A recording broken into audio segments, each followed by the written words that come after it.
Hello বন্ধুরা, Shweta village food cooking চ্যানেলে আপনাদের সবাইকে স্বাগত জানাচ্ছি। আশা করছি আপনারা সবাই খুবই ভালো আছেন আর সুস্থ আছেন। তো কদিন আমার শরীরটা ভালো ছিল না, তাই ভিডিও দিতে পারিনি।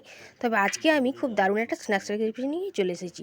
খেতে কিন্তু ভীষণ সুন্দর হয় আর মুড়ি আর ডিম দিয়ে বানাবো। ঘরে থাকা অল্প কিছু সামান্য কিছু উপকরণ দিয়েই বানিয়ে ফেলবো। চলুন তাহলে বানিয়ে নেওয়া যাক। তো দিয়ে দিচ্ছি কিছুটা পরিমাণে মুড়ি। এখানে আমার মুড়িটা কিন্তু দোকান থেকে কিনে এনেছি। আপনাদের মুড়িটা যদি একটু নরম হয়ে যায় তাহলে কড়াইতে কিন্তু একটু ভেজে নেবেন। আর এখানে যতটা পরিমাণ মুড়ি নিয়েছি তার জন্য দুটো পরিমাণে ডিম নিয়েছি। মুড়ি যদি বাড়াতে চান তাহলে ডিমের পরিমাণও কিন্তু বাড়িয়ে দিতে হবে।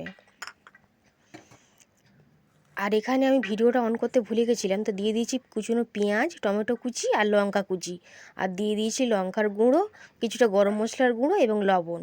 মুড়িতে লবণটা দেওয়া থাকে, তাই লবণটা কিন্তু বুঝে দেবেন। আর ক্ষমা করবেন, ভিডিওটা কিন্তু মানে অন করতে ভুলে গেছিলাম।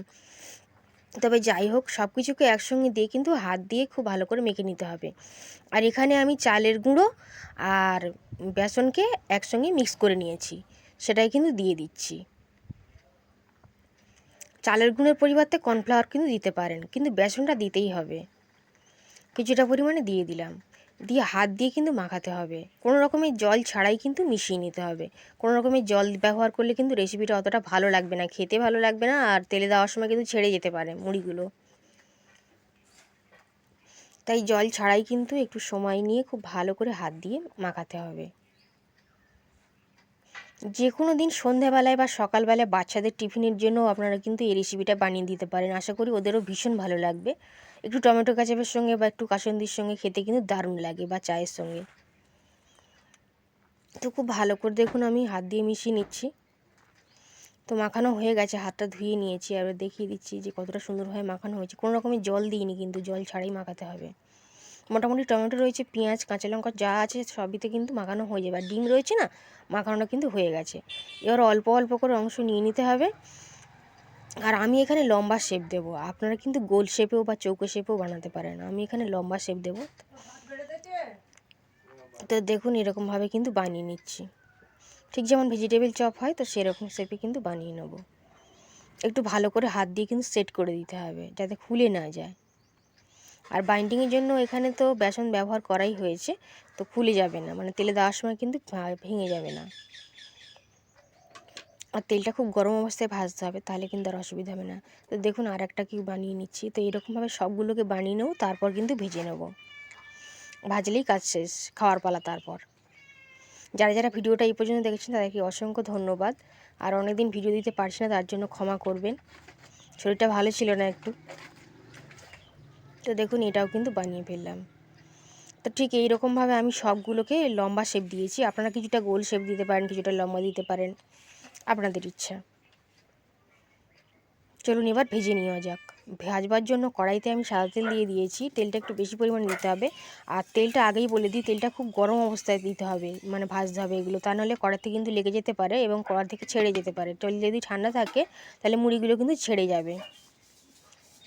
তেলটা খুব ভালো করে গরম করতে হবে সেই জন্য। তারপর এক এক করে মুড়ির পকোড়াগুলোকে ছেড়ে দিচ্ছি, যেগুলোকে বানিয়ে রেখেছিলাম সবগুলোকে একসঙ্গে কিন্তু দিয়ে নেব। আর তেলে ছাড়বার সময় একটু সাবধানে ছাড়বেন, যেন তেলটা হাতে না লেগে যায়, একটু খেয়াল রাখতে হবে। কারণ তেলটা কিন্তু একদম গরম আছে, আর তেলের টেম্পারেচারটা দেখেই বোঝা যাচ্ছে যে কতটা গরম রয়েছে। এগুলো ছাড়ার সময় তেলের টেম্পারেচারটা কিন্তু হাইতে রাখতে হবে। তো সবগুলোকে আমি দিয়ে দিচ্ছি পরপর। ভাজতে বেশি সময়ের প্রয়োজন পড়বে না, খুব সহজেই কিন্তু একটা রেসিপি বানিয়ে ফেলতে পারবেন, স্ন্যাক্স রেসিপি।